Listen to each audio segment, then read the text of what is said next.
Presidente, a reforma sai essa semana ainda, antes do carnaval? Vai.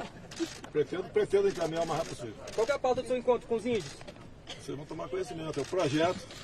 É o Conselho da Amazônia? Eu lá com o Almirante Bento, dando liberdade para o índio. O índio não pode ficar dentro da sua terra como se fosse um ser humano pré-histórico, né? Ele é igual a nós. Então isso nós queremos. Ele pedir a garimpar, a plantar, arrendar terra, explorar o turismo. Eles são de que região, esses índios que estão aí?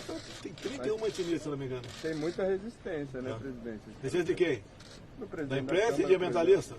Nós vamos jogar a decisão do parlamento, faça a minha parte. Inclusive, eu estou regulamentando o artigo 231 da Constituição. Então, está escrito no artigo 231 que eles têm direito sobre a sua propriedade. Presidente, o que está te preocupando mais, o dólar ou a gasolina? É um colado ao outro, né? Se bem que a gasolina baixou 10% na refinaria em janeiro e na bomba não baixou nada. Você sabe o que eu estou falando aí. Não quero encrenca com ninguém, não. Sabe o que eu estou falando. É verdade dói. Um tal de João 832 bagunçou a vida de muita gente no Brasil, né? Presidente, 20 governadores assinaram uma carta reclamando da sua postura de desafiá-los aqui na frente do Palácio a zerar o ICMS. Primeira provocação veio de um deles, então não desafiei ninguém. Essa carta tem algo mais grave ali. Eles estão ali criticando a questão da minha postura sobre o caso Capitão Adriano. É isso mesmo? Do ICMS também. Não, calma, vamos lá, vamos por parte, pô. Vamos por parte. Caso Capitão Adriano, eu esperava que os governadores, esses que assinaram a carta sobre isso, esse assunto específico, Adriano, deixa bem claro, fossem querer uma investigação isenta no caso Adriano. Tá, pelo que tudo indica, a própria revista Veja fez, não estou dizendo agora que estou dando credibilidade à imprensa, a Veja fez a matéria ouvindo peritos. E os peritos alegaram ali que, pelo que tudo indica, tiro fora queima-roupa. Então foi queima de arquivo. Interessa a quem é queima de arquivo? A mim? A mim não. A mim de G0. O que é mais grave agora? Primeiro eu estou pedindo, já tomei as providências legais, para que seja feita uma perícia independente. Que sem isso, você não tem como buscar até, quem sabe, quem matou a Marielle, né? A quem interessa não desvendar a morte da Marielle? Os mesmos que não interessam desvendar o caso Celso Daniel. Foi exatamente os mesmos. Você chegou a conversar com a perícia independente? Não vou. A interpretação é de vocês, tá certo? Vocês estudaram para isso, para interpretar texto, tá certo? Quem não interpretar texto tem que voltar para a faculdade. Você chegou a conversar com o ministro? Tem que voltar de novo para a faculdade, quem não sabe interpretar texto. Então, o que acontece? Uma perícia independente vai dizer que se ele foi torturado, se não foi, a que distância foram os tiros. E tinham dezenas de pessoas cercando uma casa. A conduta não é essa. A conduta é cercar e buscar a negociação para ver se render. Estão se falando muita coisa, né? A gente vê na mídia, terceiros informes. Então, para esclarecer a verdade, uma perícia independente. Pelo que eu estou sabendo, o MP Federal da Bahia, não tenho certeza, bem claro, não tenho certeza, vai cobrar uma perícia independente hoje. É o primeiro passo para você começar a desvendar a circunstância que ele morreu e por quê. Né, poderia interessar para alguém a queima de arquivo. O que ele teria para falar? Contra mim, que não era nada. Se fosse contra mim, tenho certeza que os cuidados seriam outros para preservá-lo vivo. Agora, o que é mais grave também, tá certo? Vai ser feito perícia nos telefones ou no telefone apreendido com ele. Será que essa perícia poderá ser insuspeita? Eu quero uma perícia insuspeita. Tá? Eu quero uma perícia insuspeita. Por quê? Nós não queremos que sejam inseridos áudios no telefone dele ou inseridos conversações via WhatsApp. É só isso. Que depois que se faz uma perícia, porventura, deixa bem claro, porventura, não estou afirmando, se faça uma perícia suspeita, tá? Depois a pessoa atingida, que pode ser eu, tá certo? Até o requerer, apesar de ser presidente da República, imagine se eu fosse cidadão comum, né? Apesar de ser presidente da República, quanto tempo levaria para essa nova perícia? Tá? E outro, vocês lembram do caso do porteiro? O jornal o Globo explodiu, né, a notícia do porteiro.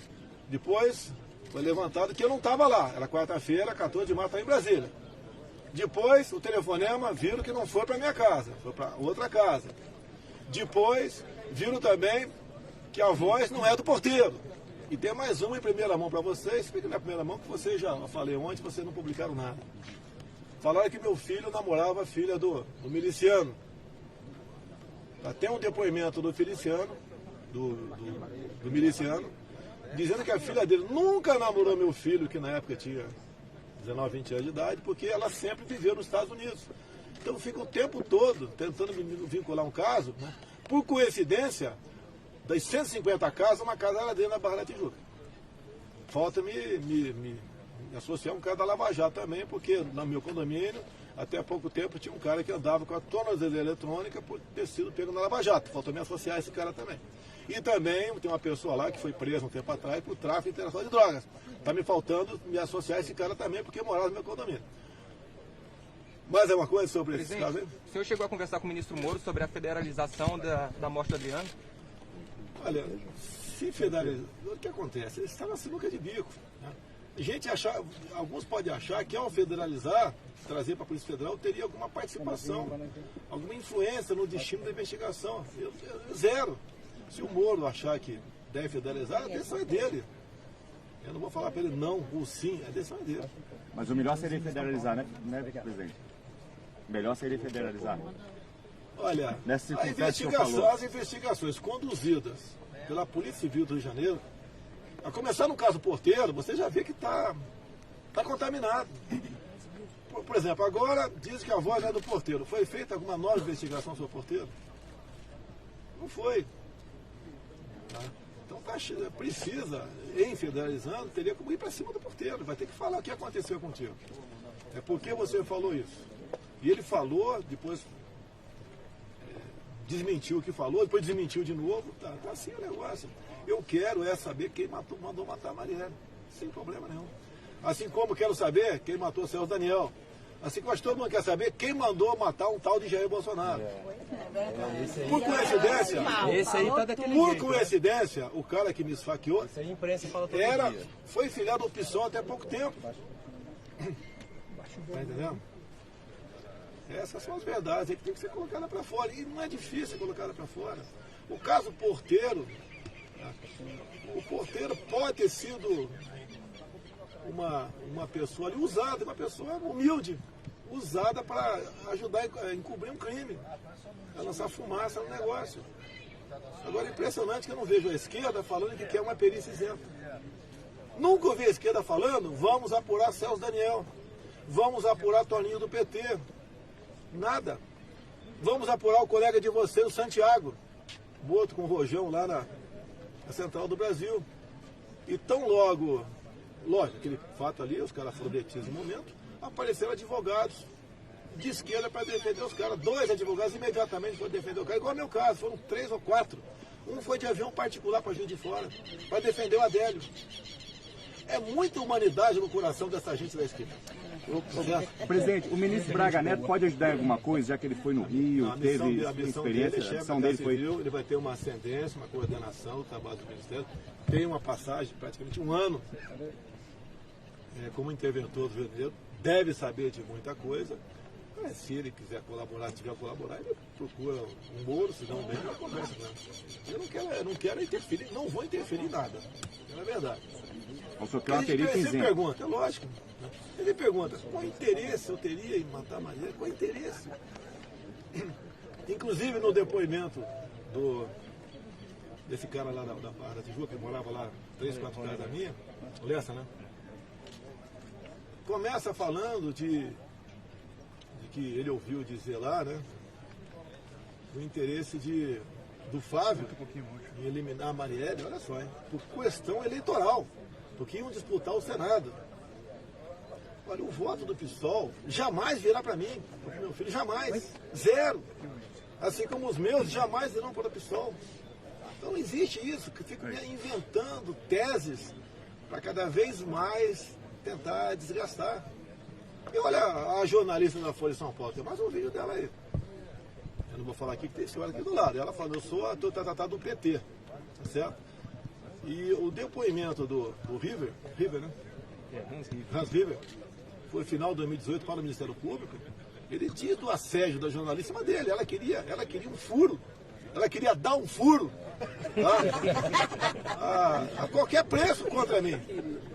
Lá em 2018, ele já dizia que ele chegava perguntando: o Bolsonaro pagou para você divulgar, né? Pelo WhatsApp, informações. E outra, se você fez um fake news contra o PT, menos com menos dá mais na matemática. Se eu for mentir contra o PT, eu estou falando bem. O PT só fez besteira. Então, outra coisa, eu pergunto que tem um povo aqui. Alguém recebeu no Zap uma matéria qualquer, uma informação que você suspeitou para prejudicar o PT e beneficiar? Ninguém recebeu nada. Não tem materialidade. Nada. Zero. Você precisa mentir para falar sobre o PT. Os caras arrebentaram com a Petrobras, com o fundo de pensões, arrebentaram com o BNDES. Vocês lembram do caso meio em 2014, por ocasião de 2014? Está bem claro. A JBS recebeu 9 bilhões do BNDES. E eles pegaram 400 milhões e deram para partidos políticos. O meu partido, o PP, recebeu dinheiro. Eles botaram na minha conta 200 mil. Eu devolvi para o partido, que recebi do partido. Então foi o único de 1.400 e poucos candidatos que receberam dinheiro da JBS que devolveu. O único foi eu. Ainda me acusaram de estar lavando dinheiro. PQP, pelo amor de Deus. Quem sacou aquela frase, propina legal, foi eu. Porque não tinha nada de ilegal a JBS dar para os partidos. Nada de ilegal. Era permitida até aquele momento doação de empresas para partidos. Nada de ilegal. Não estou acusando os 1.400 que receberam de boa fé. Tem gente que nem sabia qual é o doador original. Um assessor meu ligou para mim: o deputado não usa porque o doador original era a JBS. A JBS até aquele momento não tinha problemas. Tá certo? Eu queria dinheiro do fundo partidário, desculpa. Do fundo partidário que era legal. Depois, em 2017, inventaram um fundão. Esse 2 bilhões agora aí. 2 bilhões agora. É outra história. Eu não usei, na minha campanha não usei nem fundão, nem fundo. Pediram, o pessoal fez uma vaquinha, arrecadei 4 milhões, recebi 2. Os dois voltou para o partido. Tentei doar para Santa Casa de Fora, não foi possível. Eu não devo nada, pô. Agora o tempo todo, aquela... Pô, forçando a barra. Tá faltando, aquela vez vocês publicaram o caso do namoro do meu filho. Eu já dou para você o extrato do depoimento lá do Lessa, sem problema não. E a capa também, quando fala que o Flávio ia disputar o Senado. Os caras não teve que inventar, poxa. É o meu caso com a Maria, já tentaram botar na minha conta também. Minha ponte, uma conversa minha, por Deus que está no céu. Eu fiquei sabendo que ela se elegeu, e depois fiquei sabendo que ela morreu. Mal tinha informações sobre ela. Ela tinha uma disputa interna com o PSOL. Aí tinha. Ela estava crescendo e tinha gente do PSOL também incomodado. Aí, não vamos negar. Você tem um vídeo do Marcelo Freixo, é só ver. Ele falando que jogava futebol no passado, dentro de penitenciária, um juiz era um preso, ele fala assim mesmo. E ninguém chamava ele de ladrão, que era óbvio, não sei o quê. E até hoje mantém a liberdade de amizade com essas pessoas. Mantém contato com o preso, não sei se é por telefone, já que o cara da cadeia está proibido usar telefone, não sei, você pergunta para ele. Tá. O senhor acha que pode ser fogo amigo do Marielle, não? Fogo amigo de quem? Não, o senhor falou que ela queria, ela estava em destaque no PSOL, na disputa no PSOL? Não. Desse lado aí você pode ter, tem várias teses, várias teorias, né? Várias linhas de investigação. Presidente, aproveitando o ensejo dos indígenas aí, aquele antropólogo preso em terra indígena lá por invasão, ele fala em nome do governo, porque ele usou o nome do ministro Salles. Mas aí, pelo que você está sabendo, o Salles já teve contato com ele sem querer, foi um tweet. De vez em quando, igual pegar um cara que falou que é miliciano, está com a foto comigo. Eu tiro. Agora não, né? Agora tem 50 fotos por dia, né? Se tiver presença também. Não tenho culpa se o cara está devendo alguma coisa, né? Agora o Salles, pelo que eu sei, conhece ele, nem estava lá em nosso nome lá. Podia estar até bem intencionado o cara, mas não em o nosso nome. O terra indígena não pode entrar nem bem intencionado. Estamos tentando aqui. Eu acho bom atender os índios ali, que vai ter a bandeira aqui, pessoal. Ok? Tá bom? Obrigado. Bom dia, bom dia.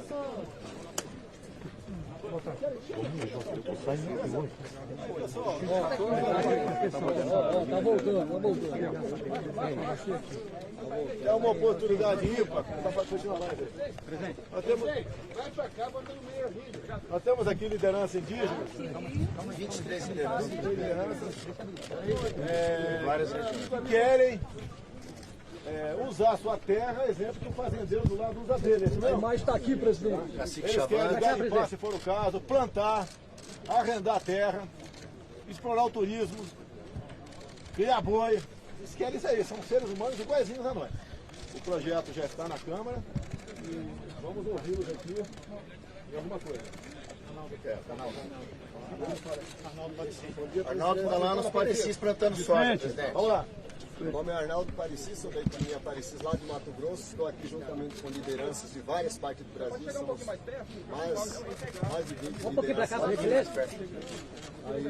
Somos indígenas que estamos aqui, presidente, trazendo a nossa mensagem para dizer que no Brasil existem índios que também querem produzir, sem deixar de ser índio, trabalhando a sua terra, exercendo o direito nosso de brasileiro. Também produzindo riqueza ali para melhorar a nossa vida. Não queremos mais depender só do assistencialismo do governo. E outro, aqui nós não temos intermediário falando por nós, é que somos nós indígenas. Apesar de dizerem que os índios querem só preservar, nós também queremos preservar. Mas sabemos que temos direito de usufruir a riqueza dessa terra de maneira organizada, responsável, para também melhorar a vida do nosso povo, que é um direito nosso. E nós pedimos aqui, presidente, que ouça todos os índios, não apenas um. Nós somos mais de 300 etnias no Brasil e nós não temos um único representante. Cada etnia fala por si. Nós somos um grupo que denominamos ser agricultores indígenas do Brasil. E nós queremos aqui ser ouvidos, ser reconhecido como grupo também, que está aí para fortalecer a nossa vida. Pedimos ao Senhor, presidente, que fortaleça a FUNAI, que é um órgão que está aí nos apoiando, dando todo o suporte necessário para que a gente desenvolva. Nós não estamos aqui trabalhando de maneira aleatória, nós estamos querendo ser ouvido e organizado, tá ok? Ele falou aqui que não quer o assistencialismo do Estado. Como eu disse aqui, não tem nenhuma diferença entre eu e ele, zero diferença, zero. Somos seres humanos e brasileiros, que interessa é isso, somos brasileiros. Então tem o ministro Bento. E, presidente, é um direito deles que está previsto na Constituição Federal, no artigo 231, parágrafo 3º. Então é um direito que está sendo resgatado para que eles possam exercer atividades deles de forma legal e produtiva. E tudo que for feito na terra deles, eles serão ouvidos. Eles que vão decidir o que vier.